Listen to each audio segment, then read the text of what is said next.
Hi mga moms! Kamusta? Tara nga at samahan nyo na naman ako sa panibagong araw ng Eobob na to. At wala na naman nga tayong gagawin kundi magligpit at maglinis ng bahay. Hinugasan ko nga lang pala itong mga bagong bili namin sa physical store na bagong mga mangkok. Second time na nga namin nakapunta doon at tuwing pupunta nga kami ay diretso agad ako dun sa site ng mga ganitong per kilo na Melaware. Natutuwa kasi ako sa mga design ng mga mangkok dahil yung una ko nga nabili doon ay hugis bulaklak. Nagsisi pa nga ako dahil tig isang pink at color yellow nga lang yung nabili ko noon. At nung bumalik nga kami, wala na nga nung ganun design. Habang nagliligpit nga ako, ito nga at may isang bata na naghahanap ng kalinga ng isang ina.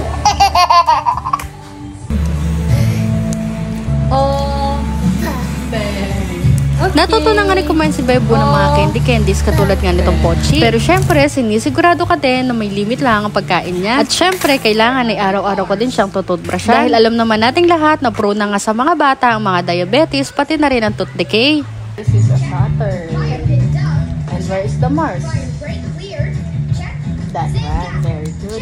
Kanina nga habang nagagawa ako ng promotional planning ko, ito nga at nagpaturo nga muna sa akin ito si Bebo. Kainaman nga kasi talaga sa bata na to ay may pagkukusa siya na gusto niya talaga na magpaturo ng mga ganitong bagay. Kung matagal mo na nga napapanood ibang mga videos ko, makikita mo nga na talagang baby pa lang siya ay kusa na talaga siya nagbibigay sa akin ng mga charts or ng ABC para ipaturo sa kanya. Pero sa totohanan lang ay ayoko pa talaga siyang fokusan sa mga ganito. Dahil baby pa nga din naman talaga siya at gusto ko na ma-enjoy niya muna yung pagkabata niya. Darating din naman talaga sa point na kailangan na namin magturuan at magpilitan sa pag-aaral. Sayang, ang tattoo. Naghuhugas ng pinggan. Magluluto ng ulam. Eto na naman nga at Disney princess na naman nga si ate girl. Hindi kasi nakapasok sa trabaho si Dada dahil mataas pa nga daw ang tubig sa may bandang Obando. Kaya ito at pinaglutuan naman nga niya ako ngayon ng buffalo wings. Galit-galit nga muna tayo para naman ma-enjoy ko ang pagkain. Pagkatapos nga namin kumain, ito nga at inasikaso na nga muna namin ni Dada yung 2 free samples na dumating sa akin. Napakayabang! Sabi ko naman talaga sa inyo na gusto ko na nga na magkaroon ng sarili kong working space. Kaya tinry ko nga rin na mag-request na lang muna ng free sample na lamesa. At buti na nga lang din, inakatapat ako ng mababait na seller dahil inaprubahan nga nila yung request ko. Commercial! So, lagi ko kasi napapansin sa mga ginagawa ko mini-vlog. Ito laging terno yung suot ko. Baka naman sabihin nyo kasi hindi ako nagpapalit ng damit. So, ayan, umorder ako ng mga terno-terno. So, i-open lang natin. So, plain lang to na terno. Terno shorts. Ayan. So, terno shorts din to. Ayan.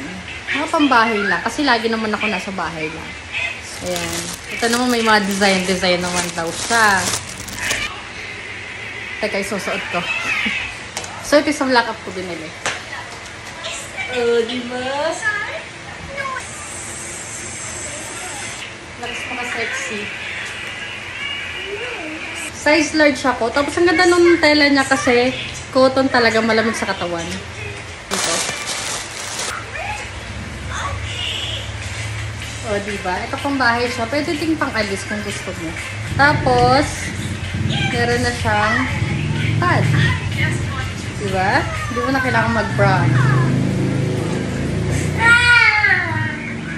So, kung gusto mo yun, ilalagay ko to sa yellow basket tsaka sa comment section. Diba?